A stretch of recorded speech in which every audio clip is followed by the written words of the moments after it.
আসসালামু আলাইকুম। পাপেল এডুকেশন শিক্ষাবোর্ডের পক্ষ থেকে সবাইকে অনেক শুভেচ্ছা এবং স্বাগতম। আজকের ক্লাসে আমরা ম্যাথমেটিক্স 2 এর ষষ্ঠ অধ্যায় নিয়ে আলোচনা করব। আমাদের ম্যাথমেটিক্স 2 এর মধ্যে ক্যালকুলাসের দুইটা পার্ট আছে, একটা হচ্ছে অন্তরীকরণ এবং আরেকটা হচ্ছে যোগজীকরণ। তো অন্তরীকরণ কিংবা যোগজীকরণ এই অঙ্কগুলো আমরা সঠিকভাবে বুঝতে গেলে বেসিক সহ যদি বুঝতে চাই সেক্ষেত্রে অবশ্যই আজকের এই ক্লাসটি আপনার জন্য অনেক বেশি মাত্রায় গুরুত্বপূর্ণ। আমাদের ম্যাথমেটিক্স 2 এর সেমিস্টার ফাইনাল পরীক্ষার মধ্যে দেখা যায় এমন কিছু অঙ্ক আসে যেখানে বলা থাকে যে মূল নিয়মে অন্তরক সহগ বের করো। তো এই অন্তরক সহগ মূল নিয়মে বের করে আমরা কিভাবে সবচেয়ে ইজি ওয়েতে বের করতে পারি, তো সেই বিষয়গুলো আজকের ক্লাসে আমরা আলোচনা করব। এবং আপনি যদি আমাদের অনলাইন প্রোগ্রামগুলোতে যুক্ত যদি না হয়ে থাকেন তাহলে এখনই আপনি যে টেকনোলজি শিক্ষার্থী হোক না কেন আপনি আমাদের ওয়েবসাইট ভিজিট করে সেই সেমিস্টার সেই টেকনোলজি সিলেক্ট করে সেখান থেকে এনরোল করতে পারবেন, অথবা আপনি যে কোনো প্রয়োজনে এই স্ক্রিনে দেওয়া নাম্বারে যোগাযোগ করতে পারেন। আপনি যদি আমাদের ওয়েবসাইট ভিজিট করেন সেই ক্ষেত্রে আপনি যদি আমাদের ওয়েবসাইটটা ভিজিট করেন তাহলে দেখতে পাবেন এরকম অসংখ্য টেকনোলজির অসংখ্য কোর্স কিন্তু দেওয়া আছে। সেখান থেকে আপনার যে টেকনোলজিটা আছে সেই টেকনোলজিটা সিলেক্ট করে সেখান থেকে আপনি সরাসরি এনরোল করতে পারেন, এবং আমাদের এই অনলাইন প্রোগ্রামগুলোতে যুক্ত হলে আপনি কিন্তু পেয়ে যাচ্ছেন লাইভ ক্লাস, রেকর্ডেড ক্লাস, পাশাপাশি আমাদের যে স্পেশাল সুপার সাজেশন সেটাও কিন্তু, এবং পাশাপাশি 24 আওয়ার্স আমাদের কমিউনিটি সাপোর্ট আপনার সাথেই থাকছে। তো আজকের এই ক্লাসটা বলছিলাম প্রথমে সবচেয়ে বেশি গুরুত্বপূর্ণ, কারণ আমরা আমাদের ম্যাথমেটিক্স 2 এর মধ্যে অনেকগুলো অধ্যায় আছে যেগুলো অন্তরীকরণ, এবং দুইটা অধ্যায় আছে যেগুলো হচ্ছে যোগজীকরণ। যোগজীকরণের দুইটা অধ্যায় আছে। সো এই অন্তরীকরণ কিংবা যোগজীকরণ আমরা যদি সঠিকভাবে বুঝতে চাই, বা অন্তরীকরণ কিংবা যোগজীকরণের ম্যাথ গুলো যদি আমরা পারতে চাই, তাহলে অবশ্যই আমাদের আজকের ক্লাসটি বেশি মাত্রায় গুরুত্বপূর্ণ। তো চলি আমরা আমাদের আজকের ক্লাসে। আচ্ছা, তো আজকের ক্লাসে আমাদের মূল আলোচ্য বিষয় হচ্ছে অন্তরক সহগ বের করা, মূল নিয়মে অন্তরক সহগ বের করা। এখান থেকে আমরা প্রথমত অতি সংক্ষিপ্ত প্রশ্ন, সংক্ষিপ্ত কিংবা রচনামূলক এই প্রশ্নগুলো নিয়ে আলোচনা করব। আমরা আমাদের মূল আলোচনায় যাওয়ার আগে অন্তরক সহগ বিষয়টা কি এইটা একটু আমরা স্যার বোঝার চেষ্টা করবো, অর্থাৎ এই অধ্যায়টার বেসিকটা আপনাকে দেওয়ার চেষ্টা করবো। আমাদের যে মূল নিয়মের যে একটা সূত্র আছে সেই সূত্রটা আসলে কিভাবে আসলো সেই বিষয় সম্পর্কেও আপনাদেরকে একদম পরিষ্কার একটা ধারণা দেওয়ার চেষ্টা করব। সো আমরা প্রথমেই এই অন্তরক সহগ বা অন্তরীকরণ এটা বলতে আসলে আমরা কি বুঝি স্যার, এটার একটা ডেফিনেশন আমাদের জানা দরকার। তো চলুন প্রথমে আমরা এটা একটা ডেফিনেশনটা একটু বোঝার চেষ্টা করি। একটু খেয়াল করেন স্যার,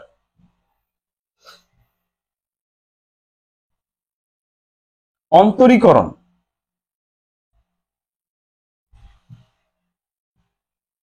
অন্তরীকরণ কাকে বলে স্যার, বা অন্তরক সহগটা আসলে কি সেটা একটু আমরা বোঝার চেষ্টা করি। অন্তরক সহগ, আচ্ছা, অথবা আপনি বলতে পারেন যে অন্তরস, এটার শুরুতে আপনাদেরকে একটা সংজ্ঞা আমি দেওয়ার চেষ্টা করি যে যে কোনো রেখার যে কোনো রেখার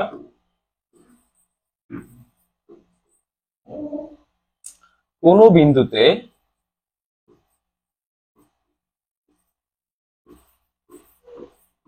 অঙ্কিত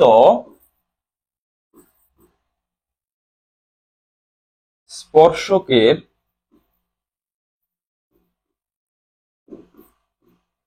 ডাল ওই বিন্দুতে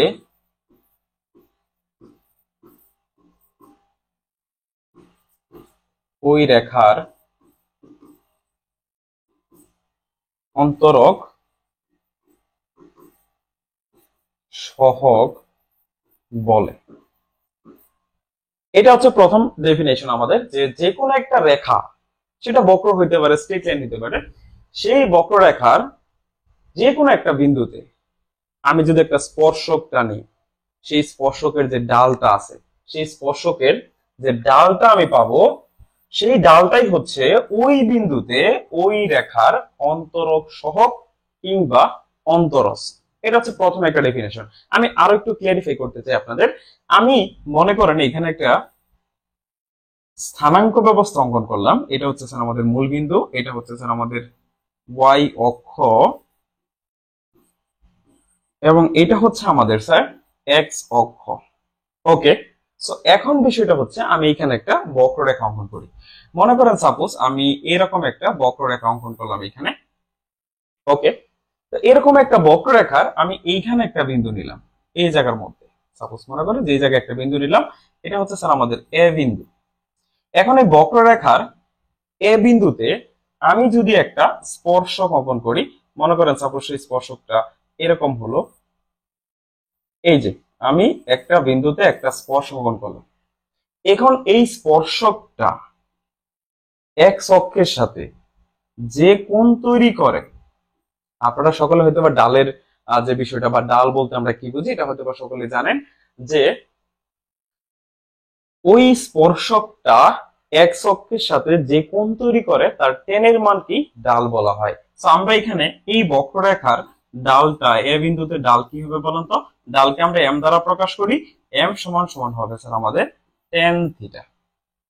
কি বলছিলাম আবার একটু বোঝার চেষ্টা করেন, যে কোন একটা বক্ররেখার কোন বিন্দুতে, কোন একটা বক্ররেখার বা যে কোনো একটা রেখার কোন বিন্দুতে অঙ্কিত স্পর্শকের যে ডালটা আছে সেই ডালটাকে আমরা মূলত অন্তরক সহগ বলি। সো এই যে যে আমরা একটা বিন্দু কল্পনা করলাম, এই বিন্দুতে আমি একটা স্পর্শক অঙ্কন করছি, যে স্পর্শকটা এক্স অক্ষের সাথে থিটা কোণ উৎপন্ন করছে, তাহলে এই বিন্দুতে ডালটা কত হবে স্যার? তাহলে এম সমান আমরা বলতে পারি এটা ডাল হচ্ছে টেন থিটা। এখন এখানে স্যার একটু ব্যাখ্যা আছে, আমি সেই ব্যাখ্যাটা দিতে চাই। সাপোজ আমি এই বিন্দুতে ডাল এটা পাইছি, কিন্তু আমি যদি স্যার এখানে আরেকটা বিন্দু কল্পনা করি, এখানে তো না, একটা বিন্দু কল্পনা করলাম, এই বিন্দুতে স্পর্শক আমি এই বরাবর অঙ্কন করলাম। ওকে, এখন এইখানে যে কোণটা তৈরি করছে সেটা যদি আমি মনে করেন এটা আমি থিটা ওয়ান চিন্তা করলাম, তাহলে একটু বলেন তো এই বিন্দুর ডাল অর্থাৎ এ বিন্দুতে যে ডালটা আমরা পেয়েছি এবং এই বিন্দুতে দুইটা ডাল কি সিমিলার হবে? না। সেই কারণে কিন্তু আমি এখানে স্পষ্ট একটা কথা বলে দিয়েছি। দেখেন, আপনি যে বিন্দুতে, এখানে কোন না লিখে আপনি যদি নির্দিষ্ট কথাটা লিখেন তাহলে সবচেয়ে বেটার হয়। নির্দিষ্ট বিন্দুতে, তাহলে একদম স্পেসিফিক আপনি বলে দিলেন যে যে কোনো রেখার নির্দিষ্ট বিন্দুতে, নির্দিষ্ট একটা বিন্দুতে আমি যদি কোনো একটা ডাল অঙ্কন করি, তাহলে ওই ডালটাই হচ্ছে, ওই ডালটাই স্পর্শকের যে ডাল সেটাই হচ্ছে ওই বিন্দুতে ওই রেখার। দ্যাট মিনস আপনি যদি এই বিন্দুতে স্পর্শ অঙ্কন করেন তাহলে এখানে যে ডালটা পাবেন সেটা হবে কি এই বিন্দুতে এই রেখার অন্তরক সহগ। আর যদি আপনি এই বিন্দুতে স্পর্শ অঙ্কন করেন তাহলে কি হবে স্যার? তাহলে যে বিষয়টা হবে এই বিন্দুতে এই রেখার অন্তরক সহগ হবে। তো আশা করি আমরা এই বিষয়টা ক্লিয়ার। আমরা আর একটু ক্লিয়ারিফাই হওয়ার জন্য আমরা পরবর্তী আলোচনাটা দেখি। আচ্ছা, এরপর আমরা এর পরবর্তীতে আমরা এখানে আরেকটা স্থানাঙ্ক ব্যবস্থা যদি চিন্তা করি, এটা আমাদের মূল বিন্দু।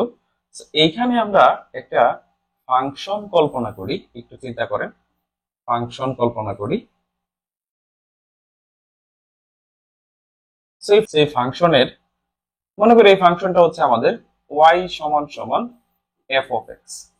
আচ্ছা, মানে এই ফাংশন আমরা এখানে যে একটা গ্রাফ দেখতে পাচ্ছি বা একটা বক্ররেখা দেখতে পাচ্ছি, এটার ফাংশনটা হচ্ছে y সমান f of x, এরকম একটা ফাংশন।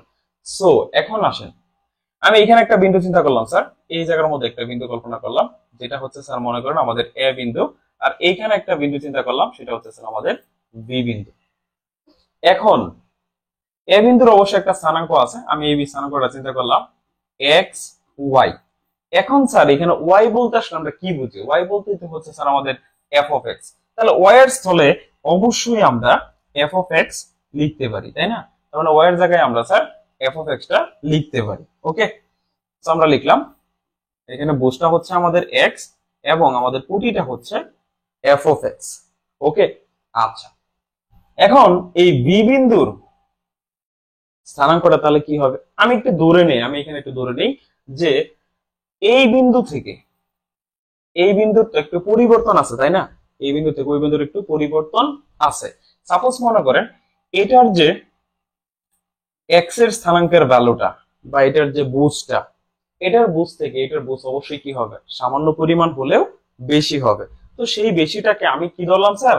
ডেল এক্স পরিমাণ। সাপোজ আমি মনে করি এ বিন্দুতে যে বুঝটা ছিল আমাদের এক্স, বি বিন্দুতে তার বুঝটা এই ডেল এক্স পরিমাণ বেশি, তাহলে অবশ্যই আপনি বি বিন্দুতে বুঝটা কত লিখবেন বলেন তো? ডেল এক্স, অর্থাৎ বুঝটা হবে এরকম যে ডেল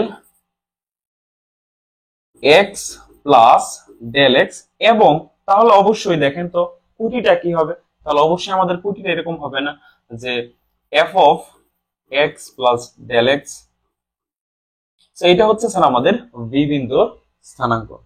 এখন আমি যদি এখানে একটা ছেদক অঙ্কন করি, অর্থাৎ দুইটাকে যদি আমি সংযোগ করে দিই স্যার, একটা ছেদক কিন্তু উৎপন্ন হয় বা একটা সরল রেখা আমরা পাই। তো এই সরল রেখাটার ডাল কি হবে? সরল রেখার ডাল বের করার আপনারা সকলে হয়তো এই সূত্রটা জানেন, যে উপরে কিন্তু লিখতে হয় কুটি দ্বয়ের পরিবর্তন, আর নিচে আমরা কি লিখি স্যার? ভুজ দ্বয়ের পরিবর্তন। উপরে আপনি কি লিখবেন? কুটি দ্বয়ের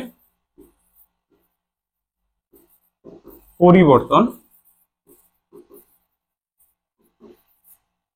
আর নিচে লিখতে হবে স্যার ভুজ দ্বয়ের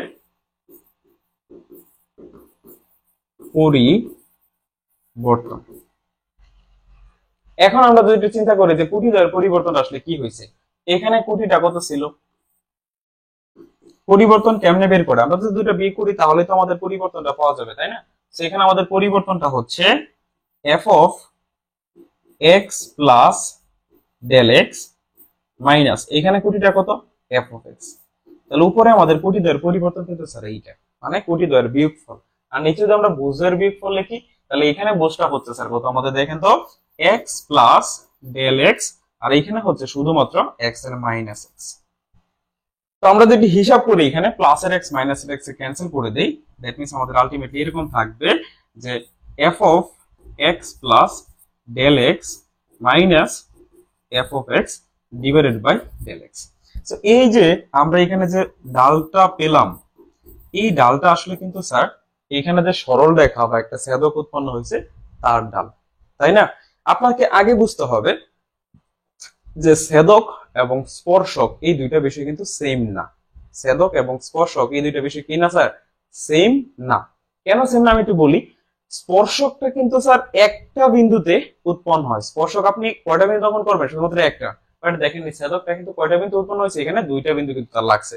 ঠিক আছে, এখন আমি যদি এই বিন্দুটা চেঞ্জ করে, সাপোজ আমি এই বিন্দু কল্পনা করি অথবা এখানে আরেকটা বিন্দু কল্পনা করি, তাহলে এখানে একটা ছেদক পাবো আমি।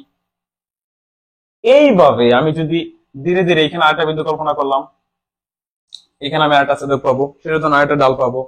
তারপরে আমি এখানে আরেকটা বিন্দু চিন্তা করলে এখানে আরেকটা কি পাবো? আমি ছেদক পাবো, তারও আমি একটা ডাল বের করতে পারবো। এইভাবে আমি যদি পরিবর্তন করতে করতে এই পর্যন্ত আসি, তাহলে এখানে কিন্তু স্যার দুইটা বিন্দু এমন একটা অবস্থায় হবে, আমি যদি ধীরে ধীরে তাদের অবস্থান চেঞ্জ করতে থাকি, পরিবর্তন করতে থাকি, ভুজের পরিবর্তন করি, তাহলে পরিবর্তন করতে করতে এমন একটা সময় আসবে যখন এখানে দুইটা বিন্দুকে একই মনে হবে, মনে হবে যে না দুইটা বিন্দু সেম একই এরকম, তাই না? যদিও আমাদের এখানে মনে হচ্ছে যে এটা একটা বিন্দু, আসলে এটা একটা বিন্দু না, এখানে কিন্তু কয়টা বিন্দু আছে স্যার? দুইটা বিন্দু আছে। সো এখন আমি যদি এই বিন্দুতে একটা স্পর্শক অঙ্কন করি, তাহলে এই যে যে স্পর্শকের যে এখানে যে ডালটা আমার তৈরি হবে, এই ডালটাই কিন্তু কি হয়ে যাবে স্যার? অন্তরক সহক হয়ে যাবে, তাই না? আচ্ছা, তাহলে এই যে দেখেন, যেহেতু এই সবগুলো রেখাই কি সমান্তরাল, বা এখানে যতগুলো আমরা ছেদক পেয়েছি সবগুলো রেখাই কি স্যার সমান্তরাল রেখা না বলেন তো? যেহেতু সবগুলা রেখাই আমাদের এখানে সমান্তরাল, সেই জন্যই বলতে পারি যে সবগুলো রেখায় কি হবে? ডাল সমান হবে। তাহলে এই বিন্দুতেও ডালটা কি স্যার আমাদের এইটা হবে না বলেন তো? তাহলে এখানে আমরা ডাল কি পাচ্ছি স্যার?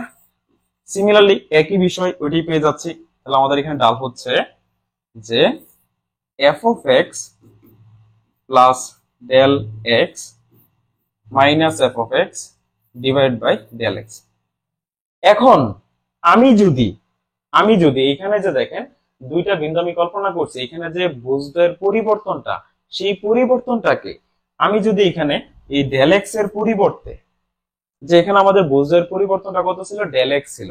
আমি এই পরিবর্তনটাকে যদি ডেল এক্স এর পরিবর্তে এইচ ব্যবহার করি, এইচ কে আমি যদি পরিবর্তন চিন্তা করি যে কি পরিমাণ পরিবর্তন হলো ভুজের, সেটা ডেল এক্স এর পরিবর্তে আমি যদি এইচ ব্যবহার করি, তাহলে দেখেন কি আসে। আমি যদি এখানে এইচ ব্যবহার করি,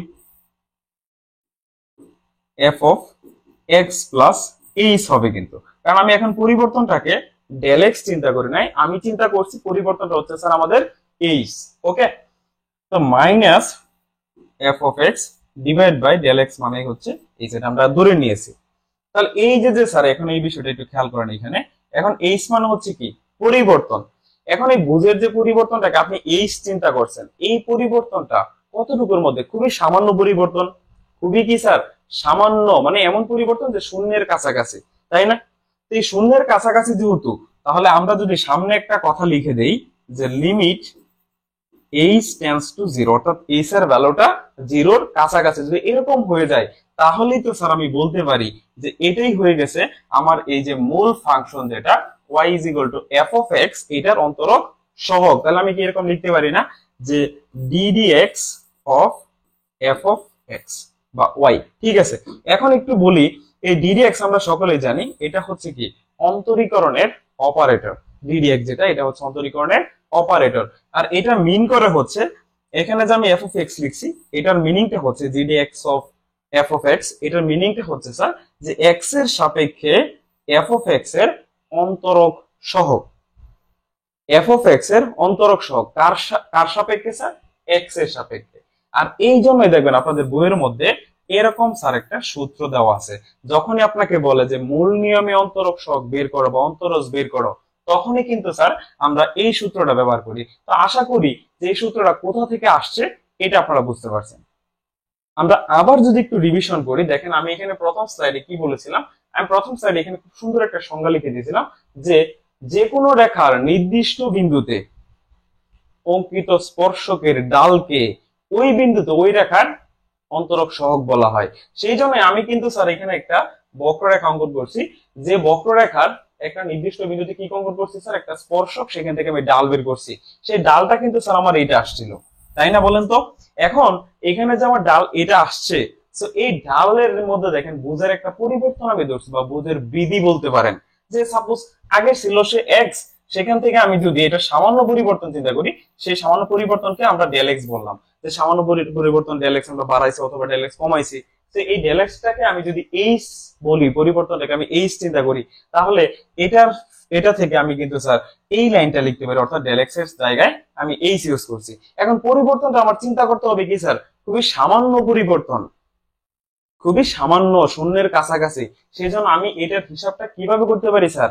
লিমিট দিয়ে, যে limit H tends to zero, মানে কি এইচ এর পরিবর্তনটা শূন্যের কাছাকাছি। তো এরকম যে হিসাবটা, এটাই কিন্তু হচ্ছে কি স্যার অন্তরক, মূল নিয়ম অন্তরক সহগ বের করার যে সূত্রটা, সেই সূত্র কিন্তু স্যার আসলে এইটা, মূলত এটা এইভাবে আমাদের আসছে।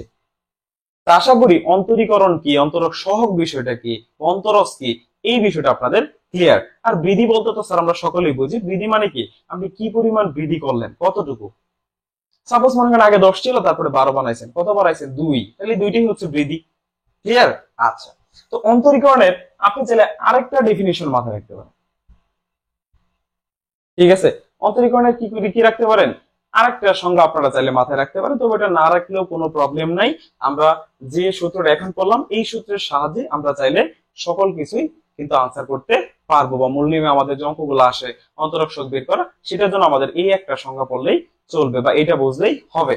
তো চলেন এখন আমরা আমাদের পরবর্তী আলোচনায় চলে যাই। আচ্ছা, মূল নিয়মে আমরা কয়েকটা অন্তরক সহগ বের করি স্যার। তো তার আগে এখানে কিছু ধাপ আছে স্যার, এটা হচ্ছে আপনাদের বইয়ের ভাষায়। তো এই ধাপটা চাইলে আপনারা একটু মাথায় রাখতে পারেন, অথবা আপনারা নিজের মতো করে বুঝতেও পারেন।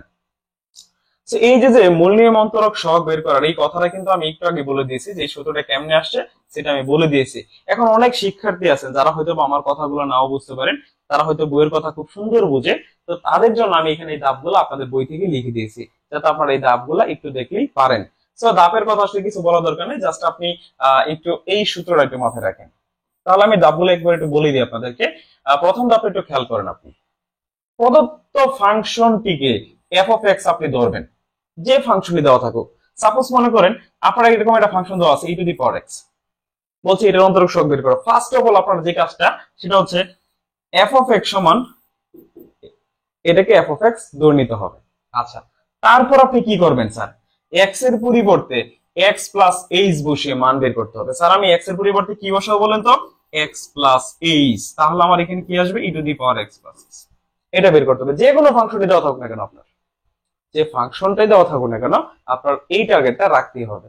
তারপরে কি করবেন? আপনি যেটার ভ্যালু বের করলেই সেটাই হয়ে যাবে এফ অফ এক্স এর অন্তরক সহগ বা ডিডিএক্স ভ্যালু। ওকে, আচ্ছা, তারপর আমরা দ্বিতীয় পেজে যাই। তো এখানে আমাদের ষষ্ঠ অধ্যায় থেকে যে সকল অতি সংক্ষিপ্ত প্রশ্ন আমাদের পরীক্ষা আসে, সেই প্রশ্নগুলাই কিন্তু এখানে লিখে দেওয়া হয়েছে। আপনারা জাস্ট এক নজরে একটু দেখে নেন। আসলে মূলত এখানে যে প্রশ্নগুলো লেখা হয়েছে অধিকাংশই হচ্ছে সূত্র। আপনারা যখন সপ্তম অধ্যায়টা সলভ করবেন বা পড়বেন তখন দেখবেন এই সূত্রগুলো কিন্তু আপনার কাজে লাগতেছে। সেই সূত্রগুলাই কিন্তু আপনাদের অতি সংক্ষিপ্ত প্রশ্ন আকারে পরীক্ষার মধ্যে চলে আসে। ঠিক আছে, আচ্ছা সেখানে অতি সংক্ষিপ্ত অনেকগুলো প্রশ্ন দেওয়া আছে, এগুলো সবগুলোই হচ্ছে আমাদের সূত্র, অর্থাৎ অন্তরীকরণের যে সূত্রটা আছে সেই সূত্রগুলা। যেমন ddx of log a base x, এটা ভ্যালুটা কত, এটা সরাসরি সূত্রের মধ্যে স্যার দেওয়া আছে। আপনি বইটা করলেন, প্রয়োজনীয় সূত্রাবলীগুলো দেখেন, এই সূত্র আপনি পেয়ে যাবেন। তারপরে হচ্ছে স্যার কি 10 টু দি পাওয়ার x, এর অন্তরীকরণ কত হবে? 10 টু দি পাওয়ার x এর এই যে অন্তরীকরণ স্যার কত হবে? 10x log e base 10। ওকে, তারপর হচ্ছে sec ইনভার্স x, এটার অন্তরীকরণ সহগটা কত, অন্তরক সহগটা কত হবে? ddx of sec inverse x সমান এই যে সূত্রটা স্যার আপনার দেওয়া আছে। এই সবগুলাই কিন্তু স্যার সূত্রের অংশ, সেজন্য আমি আর ব্যাখ্যা দিচ্ছি না। আশা করি আপনারা এটা একবার দেখলেই পারবেন। তারপরে স্যার আমাদের এই প্রশ্নটা একটু বোঝার আছে। এখানে দেখেন 4 নম্বর যে প্রশ্নটা আমাদের, এটা আপনারা নিজেই পারবেন, অর্থাৎ tan ইনভার্স x এর ভ্যালুটা কত। এটা tan ইনভার্স x এর সরাসরি সূত্র। tan ইনভার্স x এর সূত্রটা হচ্ছে কি, অন্তরক সহগ বের করার সূত্রটা হচ্ছে 1/1 প্লাস x স্কয়ার। আচ্ছা, সো ddx অফ 1/√x, এটার ভ্যালুটা কত? ভালো করে খেয়াল করেন। তো ddx অফ 1/√x, তো এই যে রুট ওভার x যেটা আছে সেটাকে আমরা চাইলেই এটা কিন্তু উপরে তুলে ফেলি। রুট মানে কত স্যার? এখানে যে আমাদের রুট এক্স লেখা আছে, এই রুটকে চাইলে আমরা কি লিখতে পারি? X to the power half. এখন এটা যেহেতু কোথায় আছে স্যার? আমাদের হরে আছে। যখন আপনি এটাকে লবে লিখবেন অর্থাৎ উপরে তুলে ফেলবেন তখন কিন্তু তার পাওয়ারটা নেগেটিভ হয়ে যাবে, অর্থাৎ এরকম হবে x to the power minus half, এরকম হবে। সো দেখেন আমরা চাইলে কিন্তু তারপরে এই 1/√x কে এটা লিখতে পারি না বলেন তো? এখন এখানে অন্তরীকরণের যে একটা সূত্র আছে আমাদের, যে ddx of x to the power n, এই সূত্রটা হচ্ছে এরকম n into x to the power n minus 1। এখানে n এর জায়গায় কত আছে আমাদের? মাইনাস হাফ আছে না? তাহলে এই যে n এর জায়গায় আপনি মাইনাস হাফ খালি লিখে দেন, আনসারটা পেয়ে যাবেন। তো n এর স্থলে আমরা মাইনাস হাফ যদি লিখি তাহলে দেখেন আমাদের প্রথম হচ্ছে কি n, এই যে স্যার এই যে আমাদের n minus half x to the power n minus 1। তারপর আমরা হিসাব করি minus half into x to the power, আপনি যে মাইনাস হাফ আর মাইনাস 1 এর মধ্যে লসাগু করলেই এটা পেয়ে যাবেন। তারপর এটার পাওয়ার যত নেগেটিভ আছে সেজন্য এটাকে নিচে লেখা যাচ্ছে। ঠিক আছে, তো এখান থেকে সামনে একটা মাইনাস আমাদের হবে। ঠিক আছে, তারপর আমরা কিন্তু এই যে টুটা কোথা থেকে আসলো স্যার? এই যে টুটা কিন্তু আগে নিচে ছিল, সেজন্য আমরা এটার সাথে লিখে দিলাম। তাহলে এখানে হবে 2x টু দি পাওয়ার 3/2। তো এই 3/2 কে আমরা কি লিখতে পারি স্যার? আসলে 3/2 কে দেখেন এখানে আমাদের কি আছে sir? 1/2x two the power 3/2। So চাইলে আপনি এটাকে এরকম লিখতে পারতেছেন 1/2 ইন্টু x, এই যে 3/2 আছে এটাকে হাফ লিখে হোল কিউব করা যায়। সো এখানে একটু চিন্তা করেন 2 into x to the power half, x to the power half মানে তো স্যার √x, তাই না? সো √x এর উপরে যেহেতু কিউব আছে তার মানে এখানে √x কয়টা আছে স্যার? তিনটা √x আছে না বলেন তো? এখানে √x কয়টা আছে আমাদের? তিনটা আছে। তাহলে আমি লিখতে পারি √x into √x into √x, এরকম করে লেখা যায়। এখন তিনটা √x এর মধ্যে চিন্তা করেন, এই দুটো √x যদি আমি গুণ করি তাহলে x হয়ে যাবে, আর একটা √x কিন্তু আমাদের থাকে। সো এইভাবে মূলত আমি কিন্তু এখানে আনসারটা লিখে ফেলছি। আশা করি আমরা সকলে এটা বুঝতে পারছি। তার পরবর্তী এটা আমাদের স্যার সূত্র। আশা করি সূত্রটা আপনারা একটু দেখলেই পারবেন। এখন আসি আমাদের পরীক্ষার মধ্যে যে সংক্ষিপ্ত কিংবা রচনামূলক যে প্রশ্নগুলো আসে, যে ই টু দি পাওয়ার এক্স, বিশেষ করে আমাদের e to the power x log x অথবা sine x, sine 2x cos 2x, এই ধরনের প্রশ্ন কিন্তু আমাদের পরীক্ষায় বেশি আসে, যে মূল নিয়ম অন্তরক সহগ বের করা, সেই প্রশ্নগুলো এখন আমরা স্যার দেখব। একটু দেখেন। আচ্ছা, এটার জন্য আমি একটু নোটপ্যাডের সাহায্য নিই। যে ই টু দি পাওয়ার এক্স, এটার অন্তরীকরণ সহগটা বের করতে হবে আমাদের। ওকে,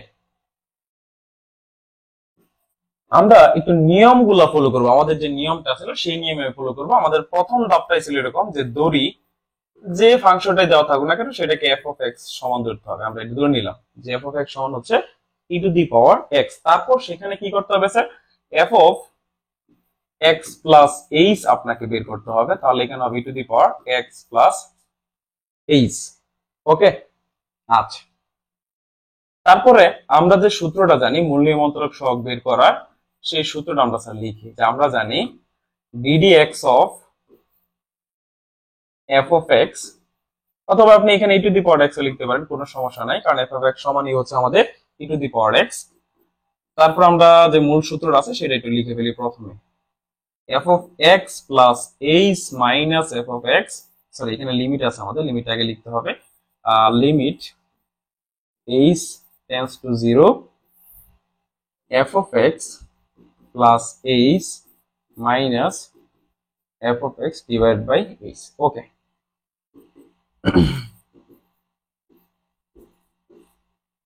আমরা f of x plus h এটার ভ্যালুটা লিখে ফেলি। f of x plus h এটার ভ্যালুটা হচ্ছে e to the power x plus h minus e to the power x divided by h। Sir এখানে চাইলে একটা কাজ করা যায়, কি কাজটা একটু দেখেন। h টা তো নিচে আছে, আপনি চাইলে এখানে এরকম লিখতে পারেন না যে 1/h, h টাকে বাইরে নিয়ে আসলাম। আচ্ছা, বাইরে নিয়ে আসার পরে ব্র্যাকেট দিয়ে লিখি, দেখেন এখানে e to the power x plus h আছে। আমরা চাইলে এটাকে কি করতে পারি, e to the power x into e to the power h minus e to the power x লেখা যায়। Limit h tends to 0 1/h into, এখানে দুই জায়গাতে যেহেতু e to the power x টা আমাদের আছে, সেজন্য এটা চাইলে আমরা এটা কমন নিতে পারি। তাহলে e to the power x আমি যদি কমন নিই, এখানে থাকবে আপনাদের e to the power h minus 1। পরবর্তীতে স্যার আমরা এই e to the power x টাকে সামনে লিখে দিলে কোনো প্রবলেম হবে কি? প্রবলেম হওয়ার কথা না, তাই না? তাহলে আমরা e to the power যে x টা আছে সেটাকে স্যার আমরা সামনে লিখে দিলাম। ওকে, আচ্ছা, তারপরে কি থাকে, limit h tends to 0 into 1/h into e to the power h minus 1। এরপর আপনাকে ফিরে যেতে হবে আপনাদের দ্বিতীয় অধ্যায় সূচক ধারার অধ্যায়ের মধ্যে, যেখানে আমরা e to the power x এর যে ধারাটা ছিল সেই ধারাটা আমরা সকলে জানি। সেই e to the power x এই ধারাটা এখানে লিখতে হবে। এখানে e to the power x এর জায়গায় কি আছে, e to the power h। So x আর h একই বিষয়, তাহলে আপনারা এখানে সেই সূত্রটা অ্যাপ্লাই করে দেন। তাহলে সূচক দ্বারা সেই সূত্রটা যদি আমাদের মাথায় থাকে তাহলে আমরা অবশ্যই এটা লিখতে পারবো। আপনাদের সেই সূত্রটা এখানে লিখতে হবে। দেখেন e to the power h, e to the power x এর ধারাটা ছিল এরকম আমাদের যে 1 plus h by 1 factorial plus, তারপরে কি হবে h square divided by 2 factorial plus h cube divided by 3 factorial, এইভাবে চলতেই থাকবে কোন পর্যন্ত, অসীম পর্যন্ত। তো এটা হচ্ছে e to the power h, এটার দ্বারা লিখছি আমি কোন থেকে কোন পর্যন্ত, এই যে এখান থেকে শুরু করে এই যে এই পর্যন্ত। তারপরে -1 ছিল স্যার, এই যে আমার -1, ঠিক আছে। তারপরে আমাদের -1 ছিল, এই যে স্যার আমাদের -1। ওকে, আমরা এটুকু মুছে দিই। আচ্ছা, তো -1 আমি লিখলাম। এভাবে কোন পর্যন্ত যাবে আমাদের স্যার, ইনফিনিটি পর্যন্ত। তারপর হচ্ছে -1, এই যে -1। এখন এখানে একটা কাজ স্যার করা যায়, সেই কাজটা হচ্ছে দেখেন, এটা আমাদের +1, ওকে +1, এবং হচ্ছে নিচে কিন্তু স্যার আছে এখানে -1, এটা আমি কেটে দিলাম। কেটে দেওয়ার পরে আমার থাকতেছে হচ্ছে e to the power x into limit h tends to 0 1/h, হিসাব যদি করি এখানে h by 1 ফ্যাক্টরিয়াল থাকে। h by 1 ফ্যাক্টরিয়াল মানে কত, 1 ফ্যাক্টরিয়াল মানে 1, দ্যাট মিন্স এখানে h ই থাকে। তাহলে আমি লিখলাম h plus h square by 2 factorial plus h cube divided by 3 factorial, এইভাবে তো চলতে আছে আমার কোন পর্যন্ত, অসীম পর্যন্ত, ঠিক আছে।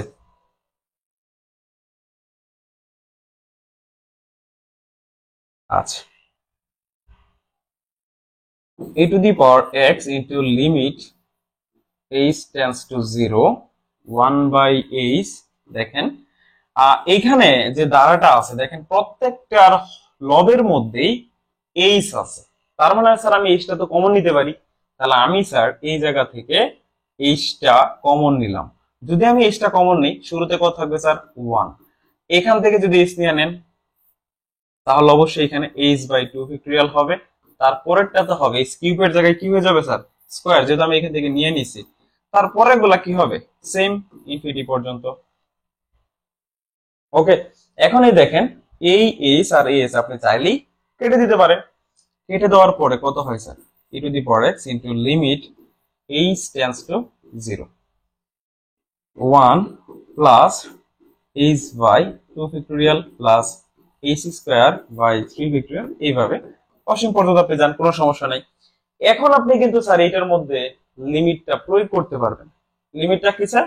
h টেন্ডস টু 0, মানে h এর ভ্যালুটা আমরা এখন 0 প্রয়োগ করতে পারবো। তাহলে আমরা h এর ভ্যালুটা যদি স্যার এখানে আমরা 0টা বসাই দিই, কি আসবে একটু বলেন তো? 1 প্লাস 0 বাই 2 ফ্যাক্টোরিয়াল, তারপরে স্যার 0 স্কয়ার বাই 3 ফ্যাক্টোরিয়াল, সবগুলা দিতে স্যার এরকম হবে, তাই না? বাকি যা ছিল। আচ্ছা, এখন লবে যদি শূন্য হয় সেটা তো আলটিমেটলি 0, তাই না? তার মানে এই সবগুলাই কিন্তু স্যার কত হয়ে যাচ্ছে? আপনার শূন্য হয়ে যাচ্ছে। তাহলে এখানে থাকবে আপনার e two the power x into 1 is equal to e two the power x। তার মানে এই যে আমাদের যে e two the power x ছিল, সেটার x এর সাপেক্ষে অন্তরক সহগ কিন্তু e two the power x। So এই প্রমাণটা আমাদের পরীক্ষায় সবচেয়ে বেশি কিন্তু আসে। সো আপনারা দেখেন কত সহজে আমি কিন্তু এই ম্যাথটা আপনাদেরকে বুঝিয়ে দিলাম। আমাদের পরীক্ষার মধ্যে এরকম বলে যে মূল নিয়ম অন্তরক সহগ বের করে কার? e two the power x এর। তখন আপনারা এইভাবে এটা কিন্তু সলভ করতে পারবেন বা প্রমাণটা দেখাতে পারবেন। তো চলুন এখন আমরা পরবর্তী প্রশ্নে চলে যাই। আমাদের sin x এর অন্তরক সহগ নির্ণয় করে, এই প্রশ্নটাও কিন্তু আমাদের সবচেয়ে বেশি গুরুত্বপূর্ণ। মূল নিয়মে অন্তরক সহগ বের করা কার? স্যার sin x এর। তো sin x, sin 2x অথবা cos 2x, আপনি যদি sin x এর অন্তরক সহগ বের করাটা বুঝেন, তাহলে অবশ্যই আপনি cos 2x বলেন, sin 2x বলেন, এই প্রশ্নগুলা পারবেন। ঠিক আছে, সো আমরা এটার জন্য নোটপ্যাডটা ইউজ করি। আমরা আমাদের কার অন্তরক সহগ বের করতে বলছে স্যার? sin x এর। তো আমাদের মেইন ধাপটাই তো, প্রথম ধাপটাই কি ছিল স্যার? এটাকে আমি ধরবো, কি ধরবো স্যার? যেটা হচ্ছে f of x। তারপর আমি কি বের করব? f of x plus h, that means আমার এখানে হবে sin x প্লাস h, এরকম হবে, তাই না? আচ্ছা, তারপর আমাদের যে মূল সূত্রটা ছিল সেই সূত্রটা আমরা এখানে লিখে ফেলবো, যে আমরা জানি ddx of f of x is equal to limit h tends to 0 f of x plus h minus f of x divided by h। এটা আমাদের মূল সূত্র। এখন আপনি মানগুলো একটু বসায় দেন। Limit h tends to 0, f of x এর ভ্যালুটা হচ্ছে sir f of x plus h, এটার ভ্যালুটা হচ্ছে sin x plus h minus sin x। দেন নিচে h আছে, আমি h লিখে দিলাম। এইখানে স্যার আমাদের একটা সূত্র কিন্তু প্রয়োগ হয়। কি সূত্রটা স্যার? একটু দেখেন, sin c minus sin d। আপনি যদি x plus h কে c চিন্তা করেন এবং এটাকে যদি আপনি d চিন্তা করেন, এখানে একটা সূত্র অ্যাপ্লাই হয় sin c minus sin d। তো এই সূত্রটা হচ্ছে 2 cos c plus d। তো c হচ্ছে আমাদের x plus h, d হচ্ছে আমাদের x by 2 into sin c minus d, that means x plus h minus x by 2। ওকে, আর নিচে আমাদের h ছিল, সেটা থাকলোই। আচ্ছা স্যার, এখানে আমরা x x ক্যান্সেল করে দিলাম, কারণ একটা প্লাসের একটা মাইনাস, এটা কিন্তু ক্যান্সেল করাই যায়। ঠিক আছে, আচ্ছা তার পরবর্তীতে আপনারা একটু দেখেন, লিমিট h tends to 0 কত থাকে স্যার আমাদের এখানে? 2 cos x, কিন্তু স্যার আমাদের দুইটা হয়ে যায়, অর্থাৎ 2x plus h by 2। আমরা এখানে একটু ব্র্যাকেট দিয়ে রাখি। আচ্ছা, তারপরে এখানে থাকে sin h by 2, আর নিচে আমাদের h আছে। ওকে স্যার, লিমিটটাকে তো আমরা জানি যখন এরকম একাধিক ফাংশন গুণাকারে থাকে, লিমিটটা আলাদা আলাদা করেও লেখা যায়। তার মানে আপনি চাইলে লিমিটটাকে কজের সাথেও লিখতে পারবেন, আবার সাইনের সাথেও আমরা লিখতে পারবো। তাহলে এরকম ভাবে লেখা যায় না স্যার, যে sin h tends to 0 cos 2x plus h by 2। ওকে, আচ্ছা আবার পরবর্তী দেখেন আর কি লেখা যায়। তারপর আপনি আবার লিমিটটাকে এভাবে লিখতে পারেন না, যে sin limit h tends to 0 sin h by 2। আর এই যে 2টা স্যার প্রথমে ছিল, আপনি এই সবগুলাই যেহেতু গুণাকারে আছে, এখন 2টা আপনি সামনে লেখা যে কথা, আমি যদি এই জায়গার মধ্যে 2টা লিখি, সেম একই বিষয় হবে। ঠিক আছে। আচ্ছা, আমার এইচটা কিন্তু এই জায়গায় ছিল, নিচে মানে সবার নিচে ছিল। আমি স্যার এই যে নিচে লিখে দিলাম, এখানে এইচ লিখে দিলাম।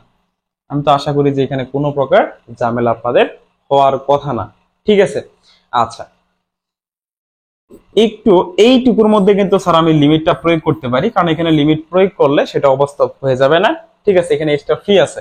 তাহলে আমি যদি এখানে লিমিটটা প্রয়োগ করে দিই, তাহলে আমার এখানে এরকম থাকবে cos 2x প্লাস এইচ, তার মানে 2x। দেখেন আমি যদি লিমিটটা প্রয়োগ করে দিই তাহলে তার লিমিট লেখা লাগবে না।